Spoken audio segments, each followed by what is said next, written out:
Take it. Sorry, ചിലപ്പോൾ പഴയ ഫയലായിരിക്കും Susan അയച്ചത്. സൂസൻ അല്ല, നിങ്ങളല്ലേ ഇവിടുത്തെ ക്രിയേറ്റീവ് ഡയറക്ടർ. ഇവിടുത്തെ ഓരോ സ്റ്റാഫിന്റെ സാലറി കൃത്യമായിട്ട് തരാൻ പറ്റുന്നത് ഇവരുടെ പേയ്മെന്റ് കിട്ടുന്നോണ്ടാ. ഒരു മിനിറ്റ്, ആ മദാമയുടെ ഇമെയിൽ ഞാൻ ഫോർവേഡ് ചെയ്യാം. എല്ലാം ഫിക്സ് ചെയ്തിട്ട് 5 മിനിറ്റിനുള്ളിൽ ഇവിടെ എത്തിക്കണം. I need to go. Okay sir. എന്നാ ചൂടാ ചായ? എനിക്കങ്ങനെ ദേഷ്യമേ വരാത്തതാ. നീ വരാൻ താമസിച്ചില്ല, അതാ. എവിടെ ആയിരുന്നു? വരൻ, വധു, തോഴി, ഷോപ്പിംഗ്, ജ്വല്ലറി. കുടുങ്ങിപ്പോയി എന്റെ ചായ. മിക്കവാറും ഇതൊക്കെ തന്നെ ആയിരിക്കാം മേനോ നിനക്കയറാൻ വെച്ചിരിക്കുന്ന ജോലി. എന്ത്? പെങ്കൊച്ചിനെ കൊണ്ട് ഷോപ്പിങ്ങിന് പോകുന്ന ഡ്രൈവർ ഉടനെ തന്നെ ലൈസൻസ് എടുത്തു തരുമായിരിക്കും. പോടാ. പക്ഷേ മേനോൻ ആള് ഡീസൻ്റ് ആണെന്ന് നമ്മുടെ സർക്കിളിലുള്ളവർ പറയുന്നത്. എല്ലാ അസോസിയേഷനും നല്ല കാശ് വീശും. നീ വാ, എനിക്ക് അതിനായിട്ട് പെഗടിക്കണം. എങ്കിലേ തലയോ നേരാവത്തുള്ളൂ. വാ, ഓടി വാ. എനിക്ക് വേണ്ടേ? ഒരു ബിയർ അടി. ഓ, എനിക്ക് മതി. പിന്നെ നമ്മുടെ ഭാസ്കർ മാഷ് ഒരു പാട്ടില്ലേ, ഏത്? എന്നതാ, നഗരം നഗരം മഹാസാഗരം. നീ അന്ന് മൂട്. എത്ര കാലമായി പോണില്ല നിന്റെ ആ വാണാല് പാട്ടൊന്ന് കേട്ടിട്ട്. പാട്ടൊക്കെ പാടിയിട്ട് കുറെ കാലമായടാ. പിന്നെ റെക്കോർഡിംഗ് അല്ലേ, നീ ഒന്ന് പാടവേ, സ്റ്റൈൽ കാണിക്കാതെ. നഗരം നഗരം മഹാസാഗരം മഹാസാഗരം.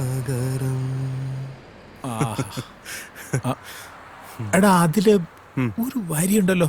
ഏത്? എന്നതത്? പുറമേ പുഞ്ചിരി ചൊരിയും സുന്ദരി, പിരിയാൻ വിടാത്ത കാമുകി. അതാണ് നഗരം. ഈ നഗരം പുറമേ മാത്രം പുഞ്ചിരി ചൊരിയുന്ന ഒരു വലിയ നഗരമാണ് അളിയ ഈ ദോഹ. കാലുറച്ച് പോയാ പിന്നെ പിരിയാൻ വിടാത്ത കാമുകി. ഇനിതേ 2 ദിവസം എന്റെ ഫോൺ ഓഫാ.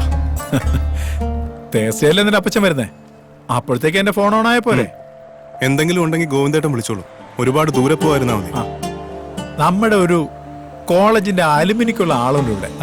ഞാൻ എണ്ണി 19 പേര് ദോഹയിൽ തന്നെ ഉണ്ട്. അതിലധികം ഫാമിലി ഉള്ളവരാ പോരെ. പക്ഷെ ആർക്ക് സമയമില്ല, എനിക്ക് സമയമില്ല. നമുക്ക് ഈ ചെറിയ അലുമിനിയം പാത്രം മതി. എല്ലാ അവന്മാരും ഉണ്ട് അവിടെ. നല്ല സ്കോച്ച് തലയൊഴിച്ച് ശുദ്ധീകരിക്കണമെന്നാണ് കമ്മിറ്റി തീരുമാനം.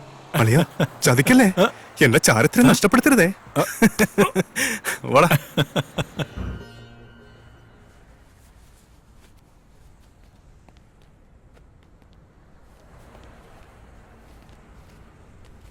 ഇക്ക,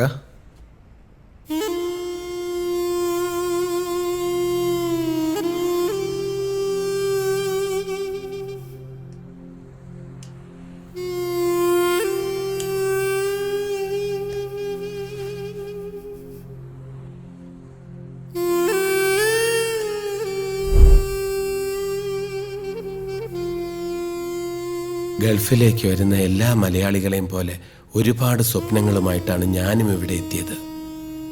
പക്ഷേ ആക്സിഡന്റ് എല്ലാം തകർത്ത് കളഞ്ഞു. ഉമ്മയുടെ പ്രാർത്ഥന കൊണ്ടാവും ജീവനെങ്കിലും തിരിച്ചു കിട്ടിയത്.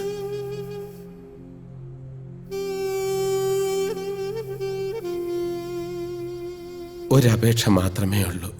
കുഞ്ഞ് എൻ്റെ ഈ അവസ്ഥ ഉമ്മയെ അറിയിക്കരുത്. പാവത്തിന് ഇതൊന്നും താങ്ങാനുള്ള കരുത്തുണ്ടാവില്ല. ജീവിതത്തിൽ സുഖവും സന്തോഷവും എന്താണെന്ന് ഉമ്മ ഇതുവരെ അറിഞ്ഞിട്ടില്ല. എൻ്റെ കൊച്ചു പ്രായത്തിൽ വാപ്പ ഉമ്മയെ ഉപേക്ഷിച്ചു പോയി.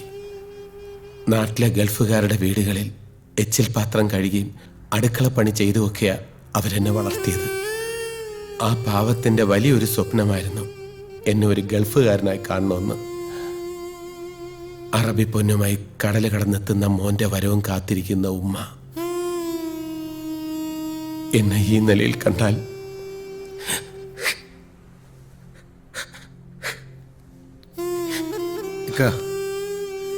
വിഷമിക്കരുത്.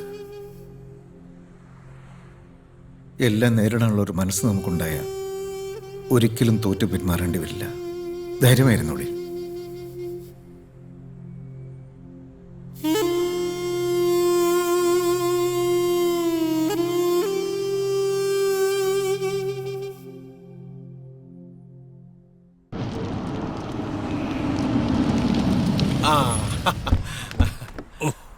അയ്യോ ബെൽറ്റ് ഇറങ്ങല്ലേ. ഇത് ഊരണം. ഇതിനിടയ്ക്ക് താൻ ഇതൊക്കെ പഠിച്ചോ? ആ വിമാനത്തിൽ ഇത് തന്നെയായിരുന്നു പ്രശ്നം. ബെൽറ്റ് എന്തായി തന്നെ ഏൽപ്പിച്ച കാര്യങ്ങളൊക്കെ? എന്നെ ഒന്ന് കണ്ണു മിഴിച്ച് നോക്കാൻ പോലും ഞാൻ അവസരം തരില്ല. ആഹാ. ആ വരൂ. അയ്യോ എത്തിയില്ലോ. ഞങ്ങൾ എയർപോർട്ടിലേക്ക് വന്നതാ. ട്രാഫിക് ആയതുകൊണ്ട് ഒരു 5 മിനിറ്റ് ലേറ്റ് ആയി പോയി. ഫ്ലൈറ്റിൽ കയറിയപ്പോ പേടിച്ചോ അമ്മേ? ഞാനെന്തിനാ പേടിക്കണേ? നിന്റെ അച്ഛൻ കൂടുള്ളപ്പോ. ഏയ് പേടിയൊന്നുമില്ല. വിമാനത്തിൽ കേറിയപ്പോ എന്റെ കൈക്ക് പിടിച്ചതാ. ഇവിടെ വന്ന് ഇറങ്ങി കാറ് കേറിയപ്പോഴാ പിടിവിട്ടത്. വിമാനം ഒന്ന് അനങ്ങിയാ പിടിച്ചു ഞെക്കും. കണ്ടോ നീര് കണ്ടോ? അച്ഛൻ പിന്നെ ഒരുപാട് ഫ്ലൈറ്റ് സഞ്ചരിച്ചിട്ടുള്ളതുകൊണ്ട് കുഴപ്പമില്ലല്ലോ. ഓടാ. കാറിൽ യാത്ര ചെയ്യുമ്പോൾ ഉറക്കം വരുന്നുണ്ടെങ്കിൽ ഒന്ന് മുഖം കഴുകുക, ഒരു ചായ കുടിക്ക്, സ്പീഡ് കുറയ്ക്ക് എന്നൊക്കെ പറയാം. വിമാനത്തിൽ ആരോട് എന്ത് പറയാൻ? അത് പൈലറ്റ് പോലും അല്ല, ആരാണ്ടൊക്കെ എങ്ങാണ്ടൊക്കെ ഇരുന്നാ നിയന്ത്രിക്കുന്നത്. നമുക്ക് നിശ്ചയമില്ലാത്ത കാര്യങ്ങളിൽ നമ്മൾ എന്തിനാ ടെൻഷൻ അടിക്കുന്നത്? സത്യം പറഞ്ഞാൽ 1 മണിക്കൂർ പോരാ, ഒരു 1.5 മണിക്കൂർ ഞാൻ സുഖമായിട്ട് ഉറങ്ങി. ഫ്ലൈറ്റിലെ ഫുഡൊന്നും പിടിച്ചു കാണില്ല അല്ലേ? ഏയ് അങ്ങനൊന്നുമില്ല. പലപ്പോഴും ആഹാരത്തെക്കാ നല്ലത് നിരാഹാരം. ഞാൻ എന്തെങ്കിലും എടുത്തു വെക്കാൻ കഴിക്കാൻ. വരൂ ചേച്ചി. നീ ചെല്ല്. അച്ഛാ ചെല്ലു. ഇതാ ജോബ്. ആ, ഞാൻ ഇല്ലത്ത് വന്നിട്ടുണ്ട്. ഭക്ഷണവും കഴിച്ചിട്ടുണ്ട്. അവിയലും കണ്ണിമാങ്ങയും സംഭാരവും നല്ല ഇളം ചൂടുള്ള ചുക്കുകളും. ശോ, ഒന്നും പറയണ്ട, മറക്കത്തില്ല. ജീവിതത്തിൽ ആദ്യമായിട്ട് ഇവൻ വെജിറ്റേറിയൻ ഫുഡ് കഴിക്കുന്നതാണ്. ഗോവിന്ദരെ, ഓ. എനിക്ക് ആ ദേഹണ്ണപ്പുരം ഒന്ന് കാണണം. ഓ. താൻ എന്തൊക്കെ വിട്ടിത്തങ്ങളാ ചെയ്ത് വെച്ചിരിക്കുന്ന അറിയണമല്ലോ. എവിടെയാ അത്? അതിനു മുമ്പ് ആ ജോലിയിലേക്ക് പ്രവേശിക്കുന്നതിന് മുമ്പ് നമുക്കൊരാളെ മീറ്റ് ചെയ്യണം. തിരുമേനിയെ കാണണമെന്ന് ഏറ്റവും കൂടുതൽ ആഗ്രഹിക്കുന്ന ഒരു മനുഷ്യൻ.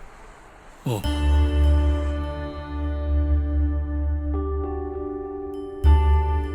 ആ പെല്ലൊന്നും എടുക്കൂ.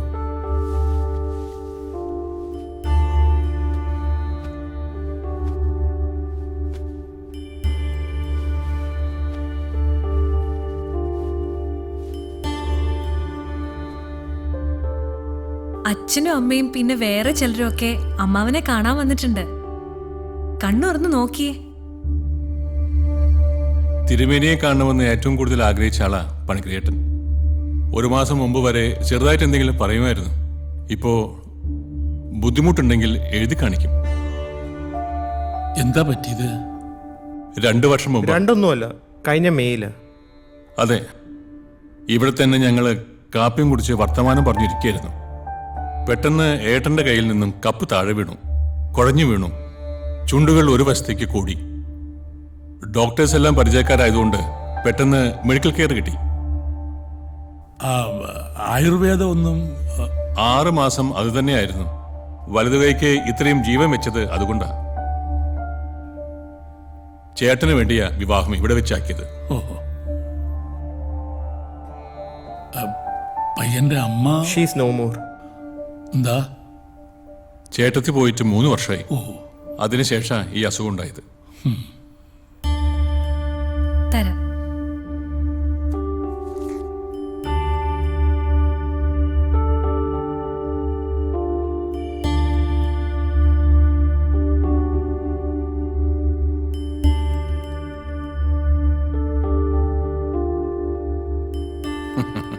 പണിക്കർ ചേട്ടന്റെ ചേച്ചിയുടെ വിവാഹത്തിനും തിരുമേനി ആയിരുന്നു പാചകം. ഓ തൃപ്രയാർ വെച്ച് 30 കൊല്ലം മുമ്പ്. ഓ അന്നത്തെ സ്വാദ് ഇപ്പോഴും നാവിലുണ്ടെന്ന്. ഈശ്വര.